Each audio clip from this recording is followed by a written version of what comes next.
আসসালামু আলাইকুম বন্ধুরা, আশা করছি আপনারা সবাই অনেক অনেক ভালো আছেন। বন্ধুরা, আজকে আপনাদের সাথে একটা টপিক নিয়ে আলোচনা করতে চাই। দেখেন, আমরা যারা প্রবাসে আছি, আমরা প্রবাসীরা আদৌ কি বলতে পারবো যে আমরা কখন প্রবাস জীবন শেষ করতে পারবো?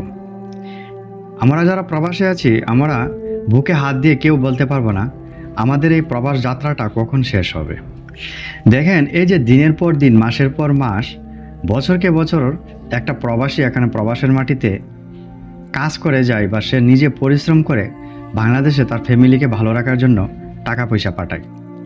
সেই প্রবাসীগুলো আপনার এখানে এত পরিশ্রম করে তারা বাংলাদেশে টাকা পাঠায়, কিন্তু বিনিময়ে সেই সকল প্রবাসীগুলা যখন আপনার একবারে রিটায়ার্ড হয়ে বাংলাদেশে চলে যায়, তখন সেই প্রবাসী আপনার সুখ খুঁজতে থাকে, কিন্তু তখন তাকে আর সুখ ধরা দেয় না। কারণ এত দিন আপনার এই প্রবাসে থাকার পরে একটা প্রবাসী যখন বাংলাদেশে চলে যায়, তখন সে আর ভালো থাকতে পারে না। কারণ যখন সে টাকা পয়সা ইনকাম করতো, তখন সে সবার কাছে ভালো ছিল বা সবাই তাকে ভালো বলতো।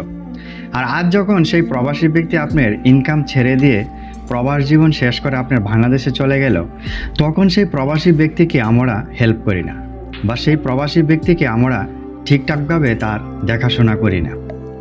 একটা ব্যক্তি এতদিন 10 থেকে 15 বছর প্রবাস জীবন শেষ করে যাওয়ার পরে একটা প্রবাসীর ফ্যামিলির উপর আমি বলবো যে একটা দায়িত্ব থাকে সেই প্রবাসী ব্যক্তিকে নিয়ে। আর আপনারা যে সেখানেই একটা ভুল করে থাকেন, আপনারা যখন প্রবাসী ব্যক্তি বাড়িতে চলে যায়, তখন আপনারা আর সেই প্রবাসী ব্যক্তির উপর আপনাদের যে একটা দায়িত্ব থাকে, সেই দায়িত্ব থেকে আপনারা সরে আসেন।